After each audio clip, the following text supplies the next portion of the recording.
This section is all about validation. You will learn how to implement server-side and client-side validation in your forms. I will also talk about cross-site request forgery or CSRF security attacks. I will explain what they are and how you can prevent them in your forms. Now, let's get started. So earlier in the course, we used these data annotations on properties of our entities to override entity framework conventions. Now, ASP.NET MVC also uses data annotations to validate action parameters. So in customer's controller, in the save action, here we have customer as a parameter. When ASP.NET MVC populates this customer object using request data, it checks to see if this object is valid based on the data annotations applied on various properties of this customer class. Now, at this point, in the controller, we can use model state property to get access to validation data. Model state. This object has a property called isValid, which we can use to change the application flow. So, if model state is not valid, I want to return the same view, the view that includes the customer form. Otherwise, we either add or update the customer and redirect the user back to the list of customers. So here we want to return customer form, and here we need a view model.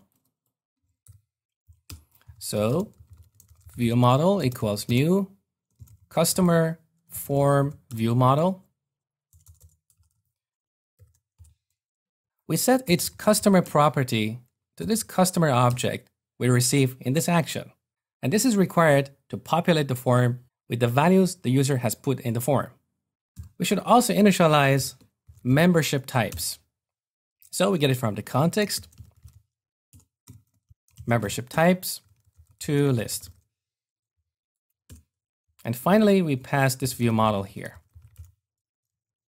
So to add validation, there are 3 steps you need to follow. The first step is to add data annotations on your entities. The second step is to use model state.valid to change the flow of the program. And if the model state is not valid, you return the same view. Now the third step, we need to add validation messages to our form. So in customer form, we need to add a placeholder for validation messages next to each field that requires validation. For example, here, our customer name requires validation. It's required and its maximum length is 255 characters. So I'm going to add a validation message placeholder using html.validation message for m goes to m.customer.name. Let's try it. Build, back to the browser. Now currently we don't have a link to take us to new customer page. So I have to manually change the address here. Okay, I click save. There you go. Here is our validation message. But it's not visible because it's not red. So in the next lecture, I will show you how to make this red, and I apply a style to fields that have validation errors. All right, now right click on the error message, inspect. So here we have a span with class field validation error. So to make this error message red, we need to define this class and apply a style to it in our style sheet. Back to Visual Studio, go to Solution Explorer, Content, Site.css. At the bottom of this file, add field validation error class and make the color red. Now back to the browser, inspect the text box. Look, this input has a class called input validation error. So as a usability best practice, it's good to highlight fields with a validation error. So back in the style sheet, I'm going to define a class input validation error. And I want all my input fields that have a validation error to have a border, 2 pixel, solid, red. Save, refresh. Looks like my style sheet is not refreshed. So we go back to customers/new, enforce a refresh with Control and F5. Okay, now click save. There you go. So now interestingly, you see membership type is also invalid, but we don't have a validation message for it. So back in the form, here's membership type. I'm going to add HTML.validation message for M goes to customer.membership type ID. Save. Back to the browser. Refresh. Okay, look at the error message. The membership type field is required. Now I need to clarify something here. Here are membership type and membership type ID properties. Note that we currently do not have the required attribute on either of these properties. Then why did we get that validation message? Well, first of all, here membership type ID is implicitly required because its type is byte. If it was nullable byte, it would be optional. So it's implicitly required. Now back to the browser. Let's right-click this drop-down list, inspect, expand the select. Look at these options. Look at the first option. This option does not have a value. So when we post this form, MVC framework cannot find a value for membership type in the form data. Well, more accurately, the value will be an empty string. An MVC framework doesn't know how to translate an empty string to a byte. That's why it marks this field as invalid. All right, next, we're going to look at a few other types of data annotations for validation. Okay, so far, you have seen a couple of data annotations, required and string length. We have a few other data annotations for implementing validation. Range, which we can apply on numeric properties to specify the minimum or maximum value they can accept. We also have compare to compare two properties like password and compare password. We have phone, email address, URL, and regular expression. Now, all these data annotations have their default validation message. And this message works pretty much most of the time. But let me show you how you can override it. So here is the name property. Let's say we want to override the message for the required attribute. Here we set the error message property. Please enter customer's name. Again, in my experience, most of these error messages work fine and you don't really need to override them. But in case you need to, you know how to do it. Next, I'm going to show you how to implement custom validation.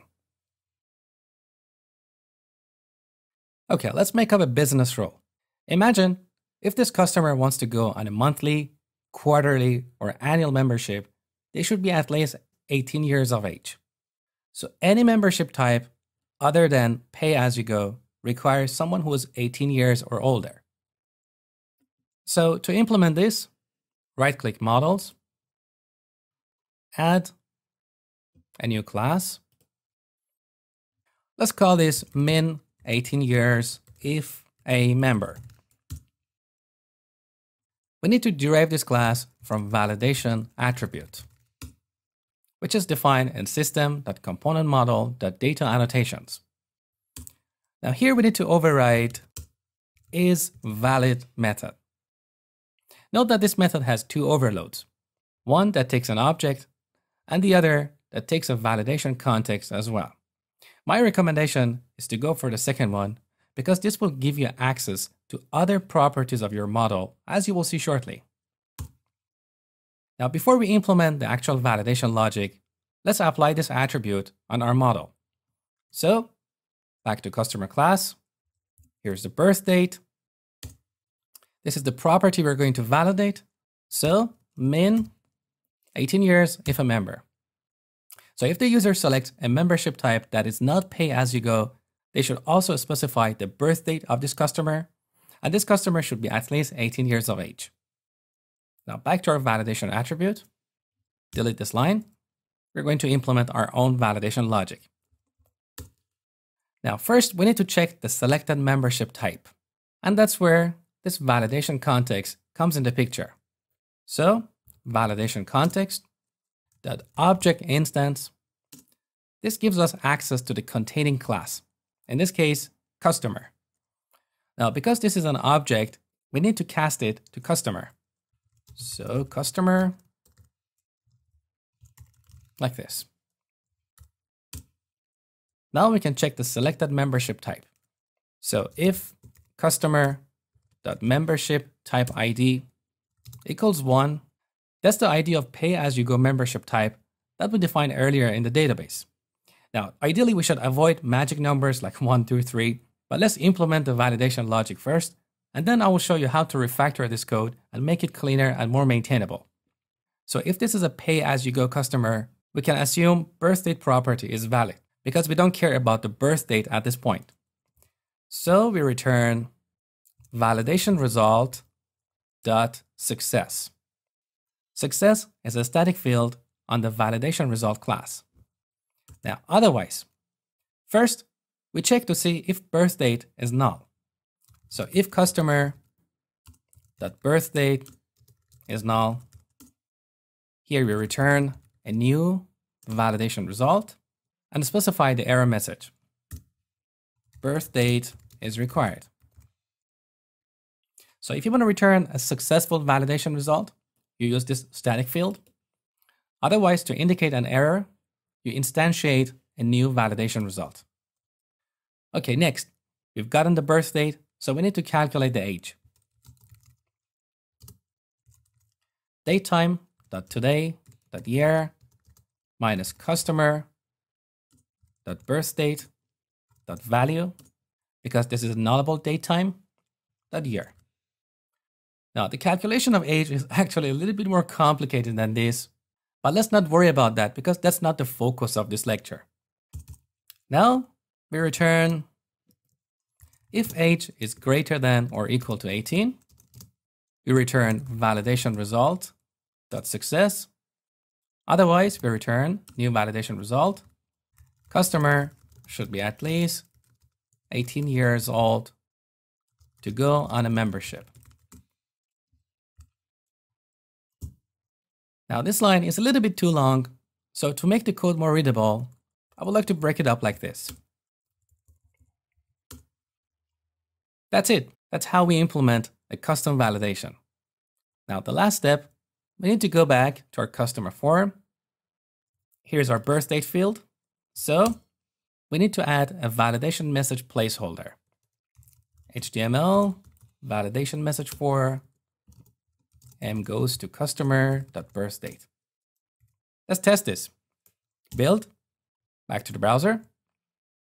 So currently I'm on customers/new. Refresh the page. Now click save. Okay, we have a small bug here.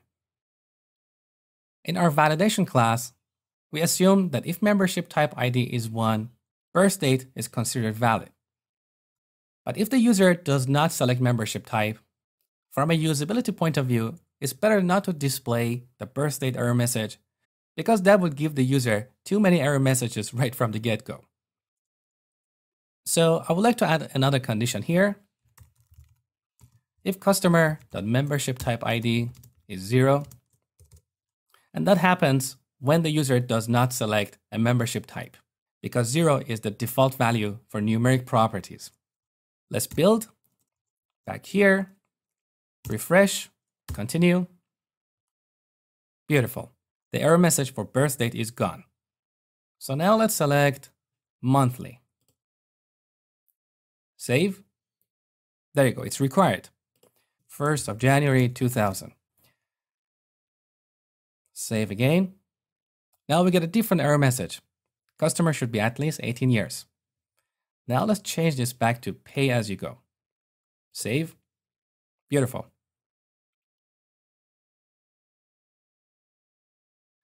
Okay, now let me show you how to get rid of these magic numbers.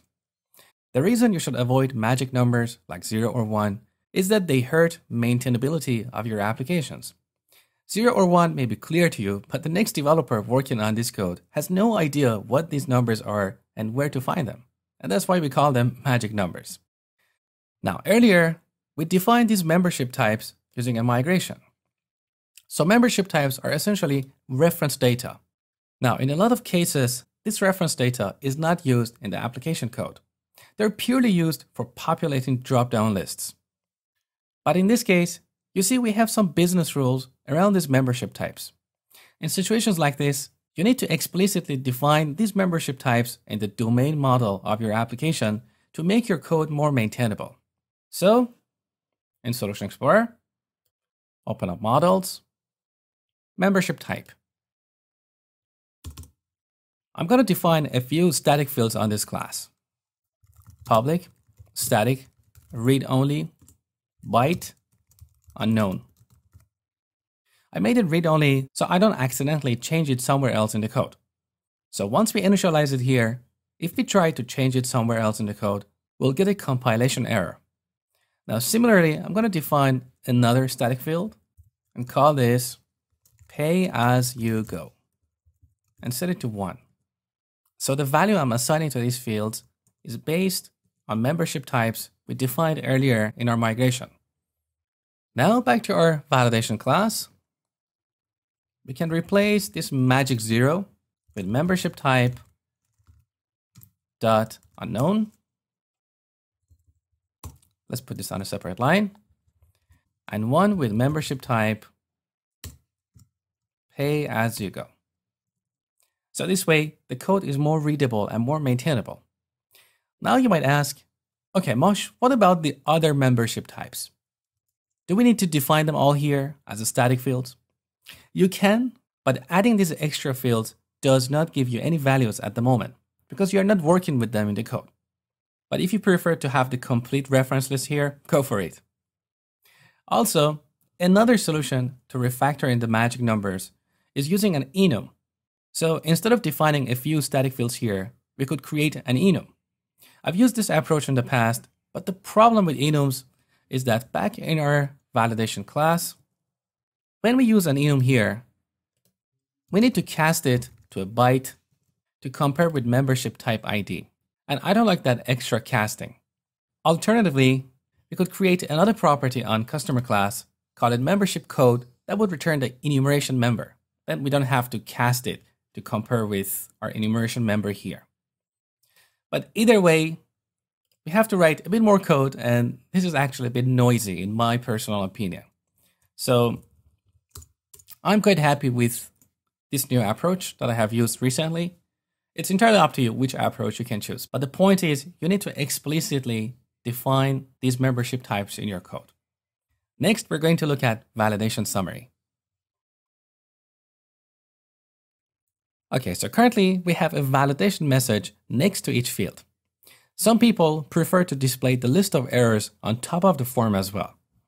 So in our customer form view, right at the beginning of the form, we can use html.validation summary. Save, back to the browser, refresh, continue. So the same error messages are displayed here as well. Now, interestingly, you see we have 3 error messages. ID, name, and membership type are required. But where is ID? Well, earlier I explained how membership type was implicitly marked as required. The same story applies to the customer ID. So let's inspect this button. I put a hidden field just above this button. This hidden field is for our customer ID. Now look at the value. We don't have a value. So when this form is posted, the value of customer ID will be an empty string. And MVC framework doesn't know how to translate an empty string to an integer, which is the type of customer ID.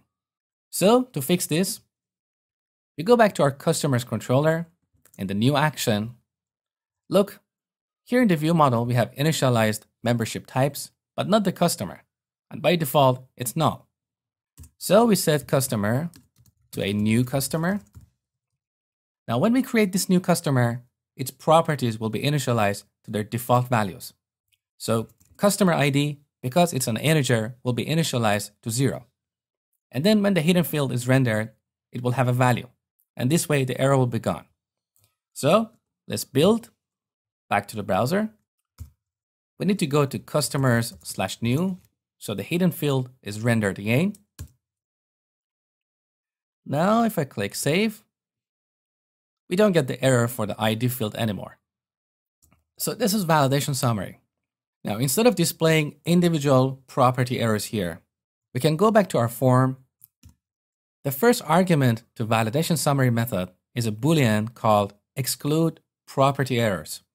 So if we pass true here, individual property errors will be excluded from validation summary. And then we can supply an error message like please fix the following errors. Save, back to the browser, refresh. So that's a different approach. Now currently this error is black, but you can simply define a CSS class in site.css similar to how we made these individual errors red. So you inspect it, find the class, and add it in site.css. But I'm going to leave it for now. Now, one more thing before we finish this lecture. In terms of usability, I'm not quite happy with the order of these fields. Because name and membership type are both required fields. But date of birth is optional unless the user selects a membership type other than pay as you go. So whether the date of birth is required or not is dependent on the value of membership type. And I believe it's more logical to put membership type first because this creates a better and more logical flow in the form. So back in the view, here's membership type. I'm going to select this, cut, and put it before birth date. Save, back to the browser, refresh. Okay, I think it looks better now. Next, we're going to look at client-side validation. All right, so the validation you have seen so far happens on the server. While server-side validation is absolutely crucial for building secure applications, it's nice to do validation on the client as well. This has two benefits. First of all, the user gets immediate feedback because they don't have to wait for a round trip to the server. Secondly, we won't waste our server resources every time the user makes a mistake filling out a form. It's better to do some basic validation on the client to make sure the data is properly formatted, so when we run the server-side validation, the data is most likely in the right format. And we do that extra server-side validation mostly for security, to prevent a malicious user from bypassing client-side validation.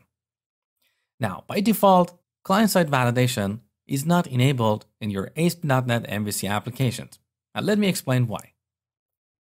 In Solution Explorer, open up app_start, bundle config.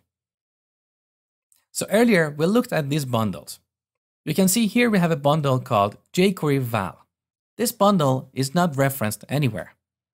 So if you go to Solution Explorer, Views, Shared, Layout, and scroll down to the bottom of the file, you see here we are rendering two bundles. One is jQuery, the other is Bootstrap, but we don't have jQuery val. Now look at this line.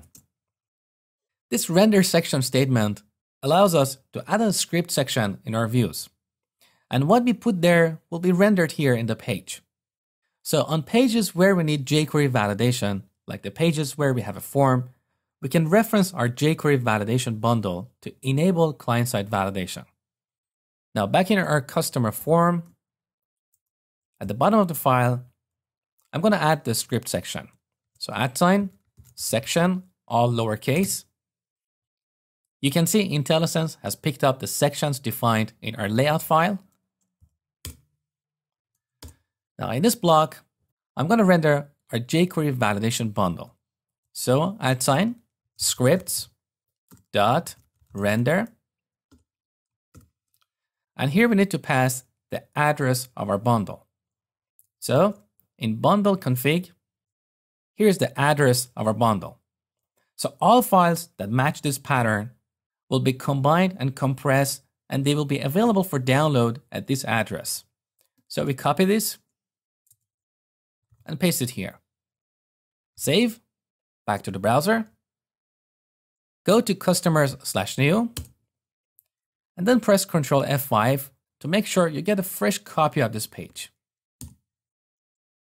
All right, now right-click on an empty area, go to Inspect, Network tab. So I'm going to click the Save button, and you will see there will be no network activity here. And that's because we have enabled client-side validation. So to make sure that your client-side validation is working, you can come back here and see if clicking the Save button causes a round trip to the server. So, save. Look, we got the validation errors, but there's nothing here in the Network tab.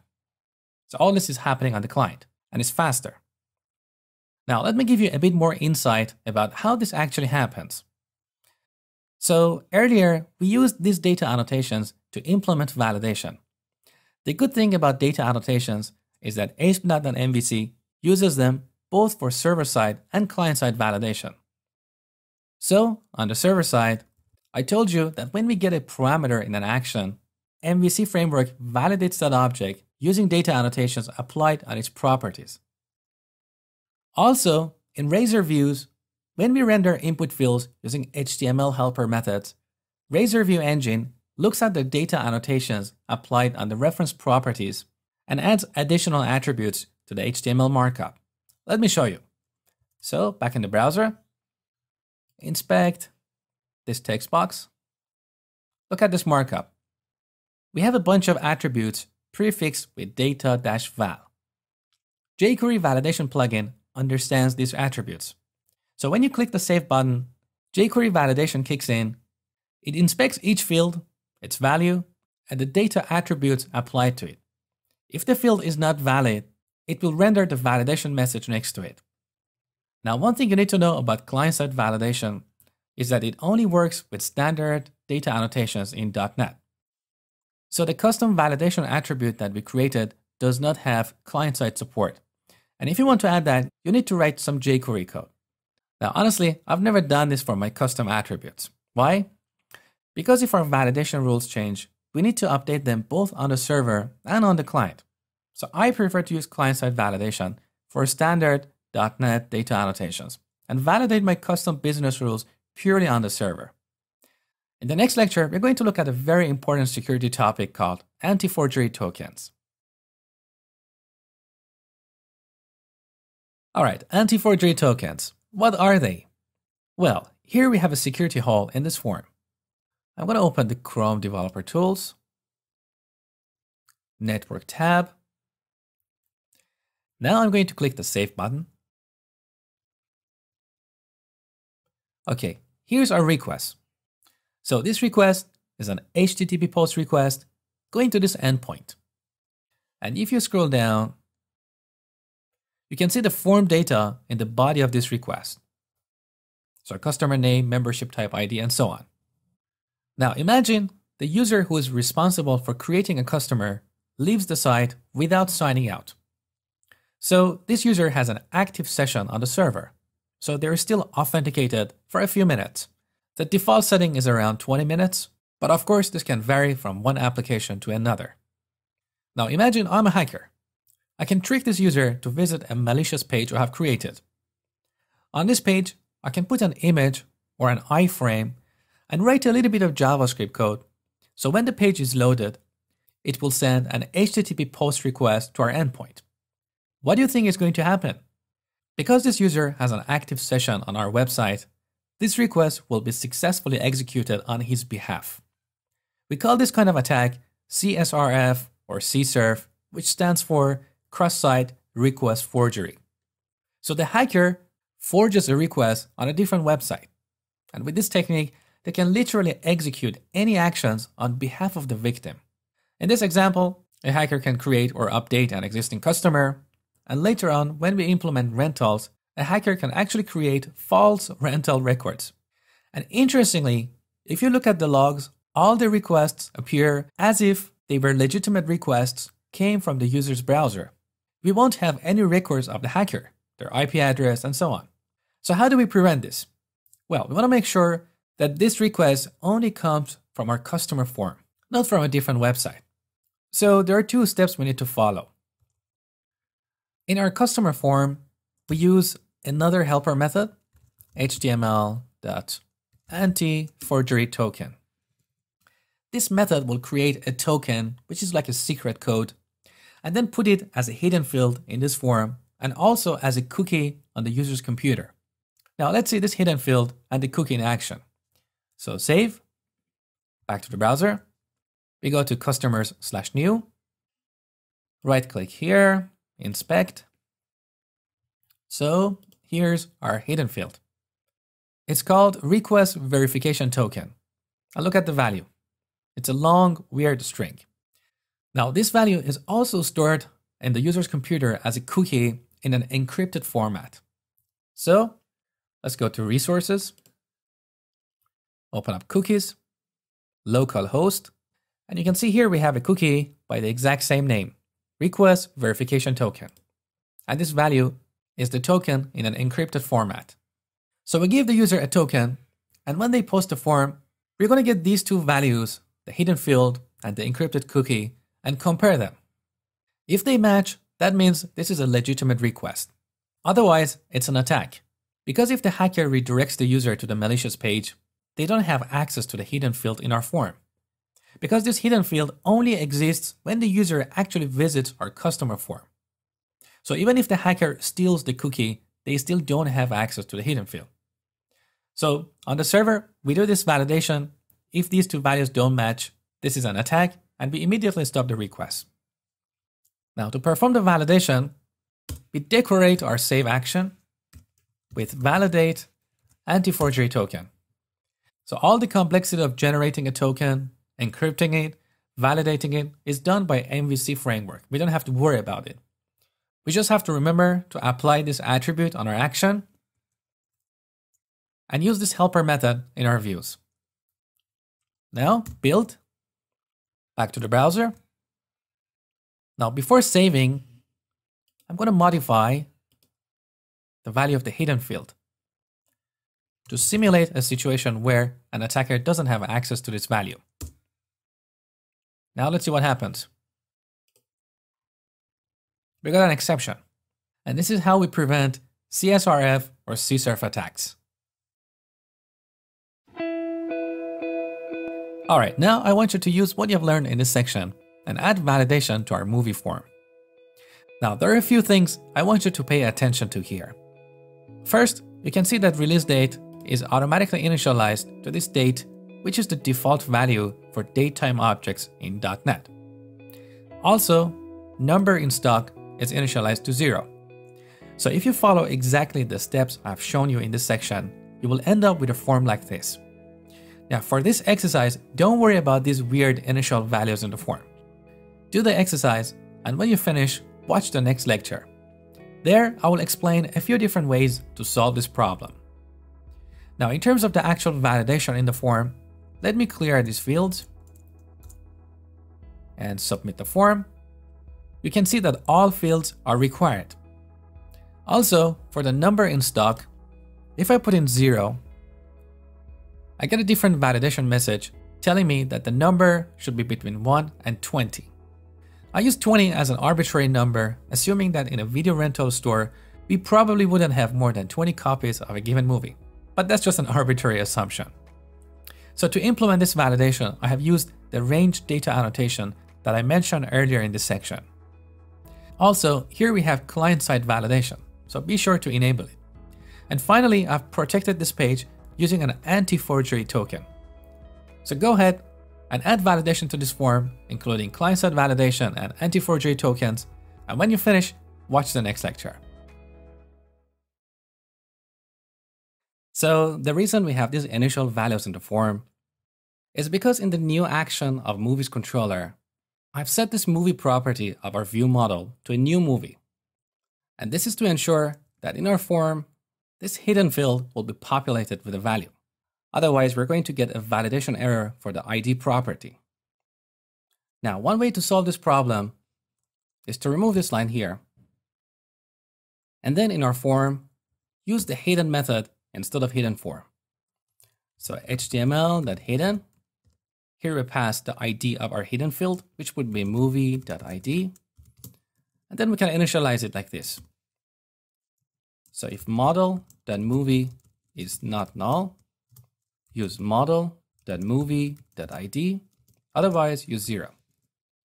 But the problem with this approach, as you might guess, is the use of this magic string here. So if we rename our properties, this code is going to break. So let's delete this. A better approach is to dedicate what I call a pure view model to this form. Let me show you what I mean. So in our view model, we're actually using this movie class.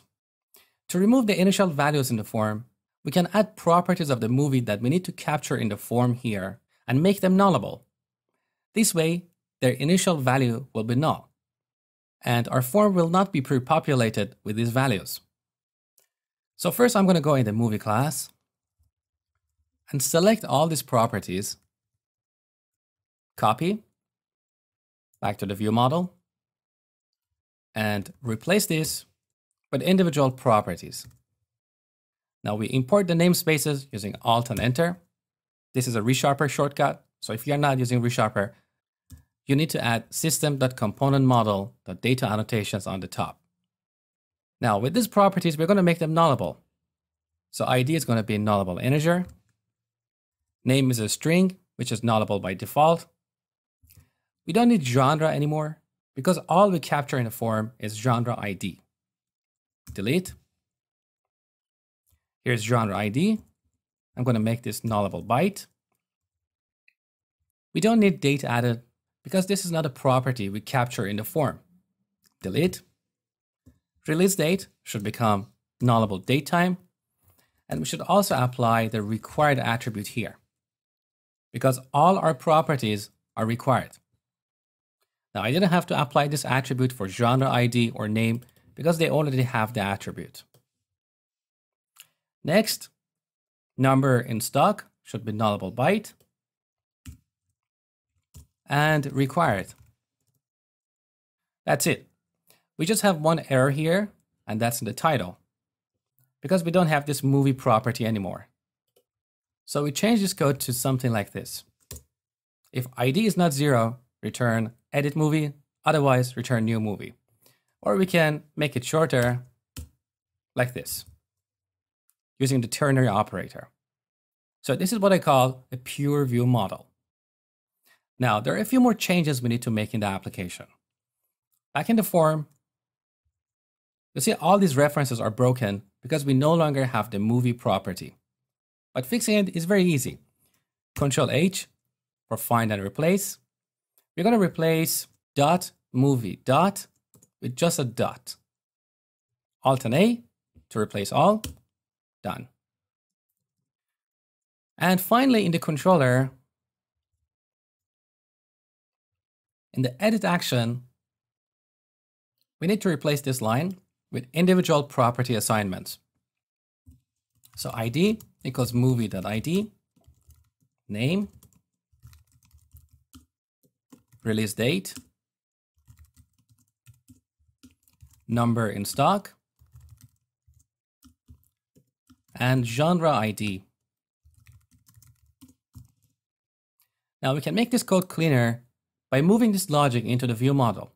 So we create a constructor for this view model. In that constructor, we give it a movie object, and the view model will be responsible for setting its initial state. So back in the view model, I'm going to define a constructor here that takes a movie object. I'm also going to create a default constructor, which will be used when creating a new movie. Now back in the controller, I'm going to grab these lines here, which is all about initializing the view model based on the movie. Cut, back here, paste them all here. Now we just need to replace this comma with semicolon.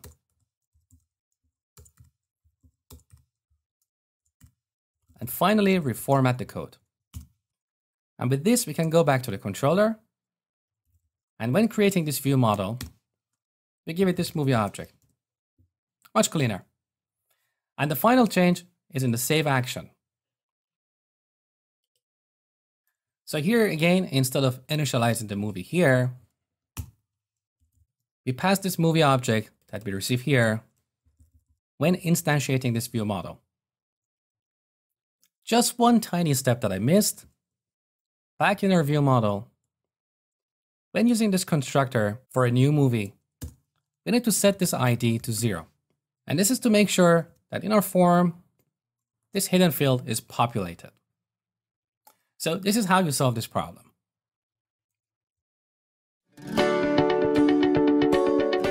So in this section, you learned how to add validation to your forms. More specifically, you learned about various data annotations in .NET. You also learned how to implement custom validation, how to enable client-side validation, and how to protect your forms using anti-forgery tokens. In the next section, we're going to look at building APIs with ASP.NET MVC. So I will see you in the next section.